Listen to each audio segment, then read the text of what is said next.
Are we on? Oh, okay, I got it. Epic battle between iPhone 13 and Apple's latest flagship cell phone, 14 Pro Max. Coming up, don't want to move muscle. I waited 3 good months since its launch to finally pull the trigger on this iPhone 14 Pro Max. So most footage you're going to be seeing in this video is going to be shot in low light conditions. So bear with me. So if you're coming from the previous generation, the iPhone 13 is the 14 Pro Max worth the upgrade, or you could just skip it right along and wait till the 15 comes out. I don't know.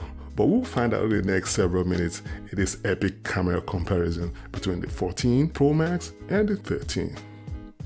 And you could bet your left ball I'll be back with a better shootout sometimes in spring, cause when the sun comes out, generally tinier smartphone sensor tends to do better compared to when it's dark. So stay tuned. We'll start out with the portrait mode, and like I said, it was a dull winter day, and as you would expect, the tiny camera sensor, just as any other smartphone out there, won't do the beautiful park justice. But we still got it in somehow, but expect way better image coming out of this smartphone on a bright sunny day. So this is like, I would say, like 60% of its capability. Alright, the iPhone 14 with the cinematic mode turned on, front-facing camera, 4K, 30 FPS. It has the autofocus, like they say, it's a newly improved feature. Now let's try the 13. Zero autofocus on the iPhone 13 front-facing camera, 4K, I believe it's 30, not 24. And that's exactly what it looks like. You see any difference? So on the left, you have the iPhone 13 and it maxes out after the first zoom because it only has 2 lenses, right? Whereas the iPhone 14 Pro Max on the right hand side will accommodate 2 more zooms. That's the 2 tele and the 3 times tele. And that's the way the comparison is going to continue throughout the entirety of the video. Just thought I'd give you a heads up. I'm going to walk faster a little bit.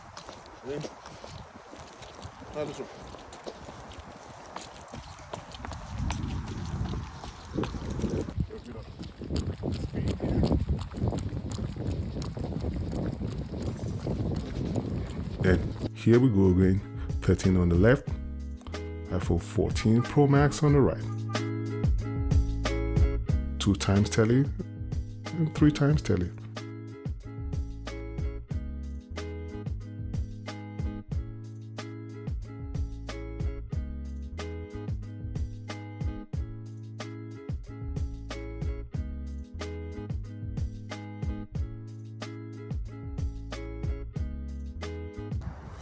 And here you have the front-facing camera from the iPhone 13, the cinematic mode, and yeah. Okay, the front-facing camera from the iPhone 14 Pro Max, cinematic mode, front-facing camera, and this is what it looks like compared to the iPhone 13. And as you can see here, the sun came out for a little while. They didn't last long, but I'm still glad it did. And if anybody knows the reason why when I upload a photo image, I get 2 copies. One with a blurry background and the other one that's just flat. If you know the reason why this happens, please leave a comment in the comment section because it's got me confused.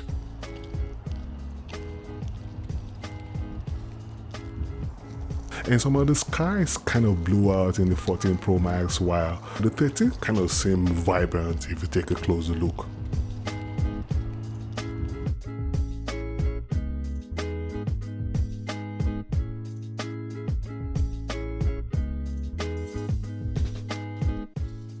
And I had to get this video in for the 14 Pro Max, but since the cable car wasn't working round the clock, I wasn't that lucky to get a shot in with the 13.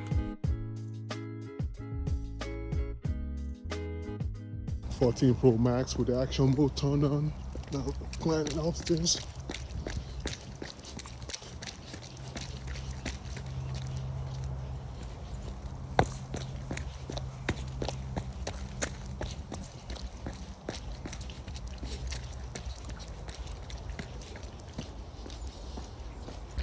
Alrighty, the iPhone 13 running upstairs, and of course you wouldn't expect much from this because it doesn't come with a action mode. But let's see how it performs with an action mode.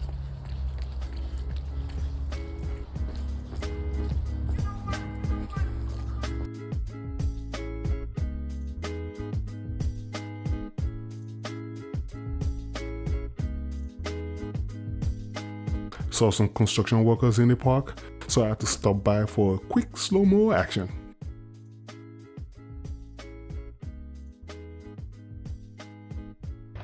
#14 Pro Max, front-facing camera, low light conditions.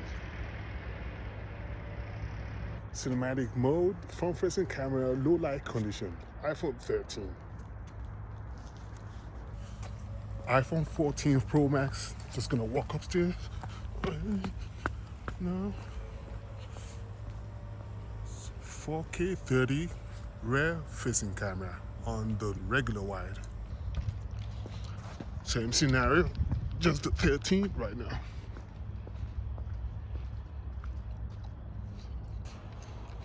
Same scenario, just the ultra wide right now on the 13.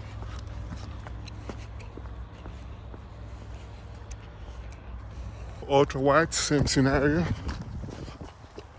Well, now to the iPhone 14 Pro Max. Hope it came out well. Now the rear facing camera of the iPhone 14 Pro Max. Here we have the ultra wide, regular wide.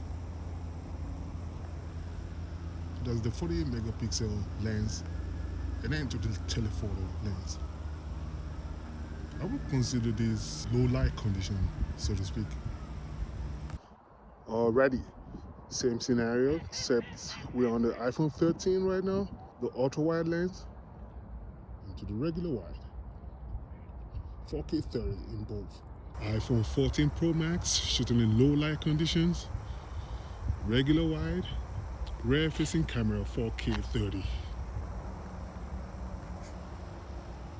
That's the 2 times tele, and then 3 times tele right there. So you get the ultra wide and you get the regular wide from both phones, and that's exactly where the 13 maxes out, whereas you still get 2 extra zooms with the iPhone 14 Pro Max. Same scene, just the 13 right now as the ultra wide angle and the regular wide. iPhone 13 front facing camera, 4K 30, low light conditions. How do you like it? Now watching it once again, I could tell definitely there's something wrong with the settings on the iPhone 14 Pro Max. If you guys get the same result while shooting video or photos, let me know in the comment section, because it's definitely, it has that cool tint to it, whereas the 13 remains warm.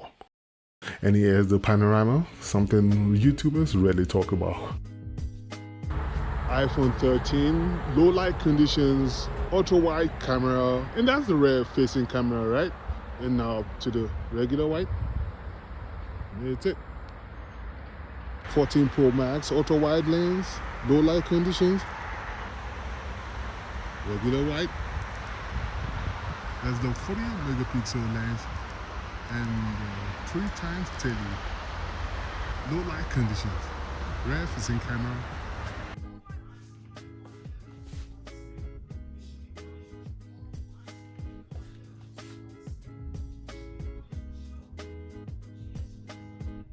Now I'm trying the macro shot with the iPhone 14 Pro Max in low light conditions. And here, I don't know what we're thinking about with the macro lens of the 13, because it just tends to struggle a lot. While I was trying to get closer to objects, it struggled like a damn. And here we go once again. See, it's struggling. Whereas the 14 Pro Max just ate it up like it's no one's business. Huh? See that? And during the day, you can't really tell the difference between the 13 and the 14 Pro Max, except, of course, the 14 Pro Max has more lenses, right? But other than that, you can't really tell much difference. But where the iPhone 14 Pro Max actually tends to shine is when you get to extreme low light conditions. Then you start seeing the reason why is the successor of the 13. As you can see there, you get more clarity as you zoom in. Even when the optical zoom is maxed out, it's still clear enough for most people. And yeah, I know the ultrawide tends to perform the worst in both phones when it's in low light conditions, whereas the other ones seem to be okay. And here, portrait mode in low light conditions, things start looking like a paint a little bit. And so we're getting a raw profile in iPhone still photos for the first time, right? But correct me if I'm wrong, I can't really tell much difference. Of course, there's some kind of difference, but I can't really tell much difference when comparing it with a obviously smaller image of the JPEG.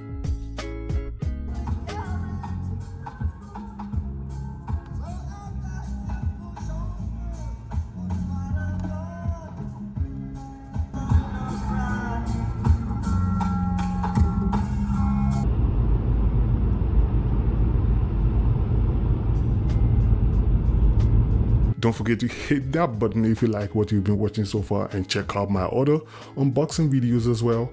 And is it worth it? I don't know. Leave your comment in the comment section if you think it's worth it. And if you're sticking with what you already have, you can also let me know in the comment section as well. I'm Saki, and I'll see you in the next video.